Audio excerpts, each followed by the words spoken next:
I'm Bruna, and I'm a nutritionist.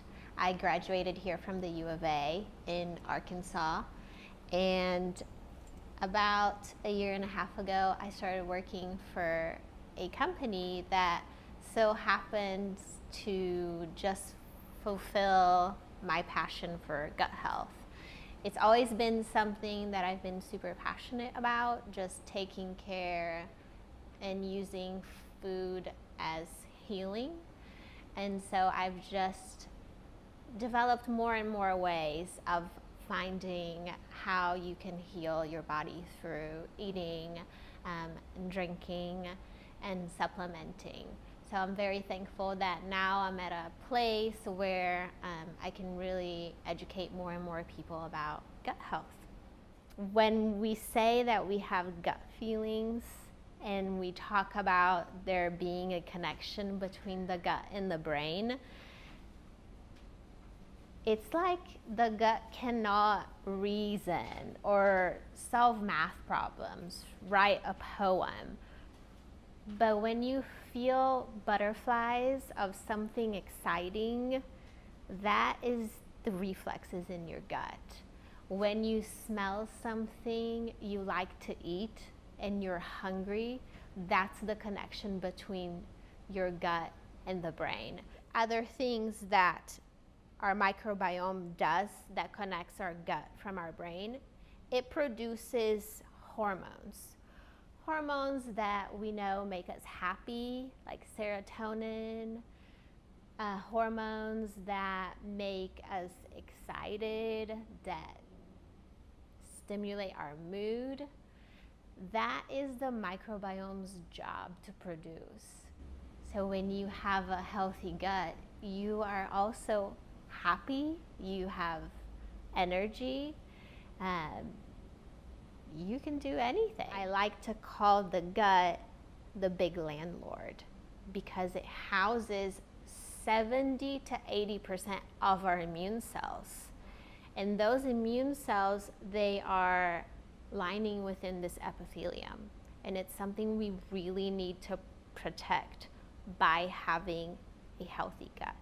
What's really scary is that 74% of Americans have a digestive issue symptoms. So they're going to the hospital complaining about some type of digestive health issue. And that's really concerning because it just keeps growing.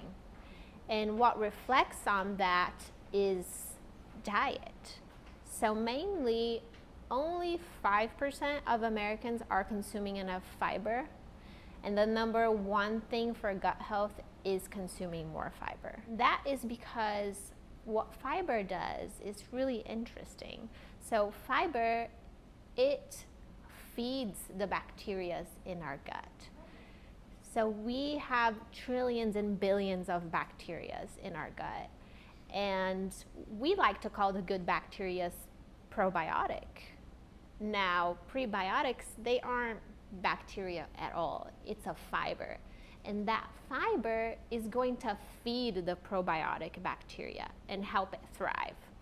So if you were to think of your gut as a garden, it's like the probiotics are the little seeds and the prebiotics are like the fertilizer. So you need fiber to help that bacteria thrive and grow. When we think about our diet and having a high fiber diet, many people don't know that there are different types of fiber. We have soluble fiber and insoluble fiber. And soluble fiber, it dissolves in water. It's something you eat, and with the water that's in your body, it forms into a gel. And that gel is going to act like a broom. It's going to brush fat, carbohydrate, and it's going to process indigestion, but in a slower form, where you stay full almost the whole day and you're not fermenting because you are slowly digesting something. That's the job of a soluble fiber. Now, what is the problem with fermenting? Fermenting is when you are taking too long to digest something, and it's when we start to feel those digestive issues, which is bloating, cramping, often constipation. That's when we're fermenting the food for too long.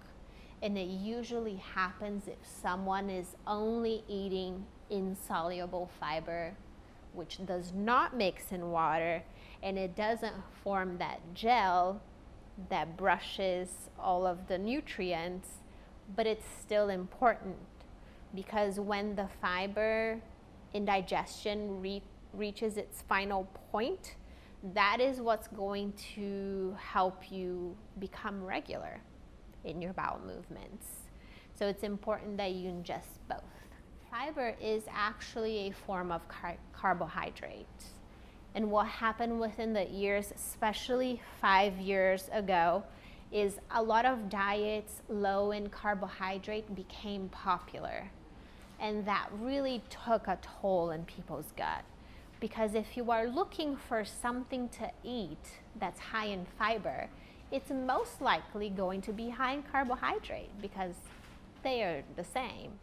The dietary fiber that we see on food labels, when we extract that from the amount of carbohydrate, that number is actually what your body is going to be ingesting. So fiber is extremely important, and I motivate people to look at how healthy things are and which ingredients you are ingesting. But on the nutritional label, you really need to read it with an open mind. So if you're trying to watch your carbohydrates, don't forget about your fiber. They go hand in hand. You can be 20, 30, 80. If you take care of your gut health, it will completely modulate your microbiome. You will see a difference in energy levels. We're talking about those happy hormones. You will see a difference on how often you get sick. If you don't want to get sick this winter, take care of your gut. So much. Thank you.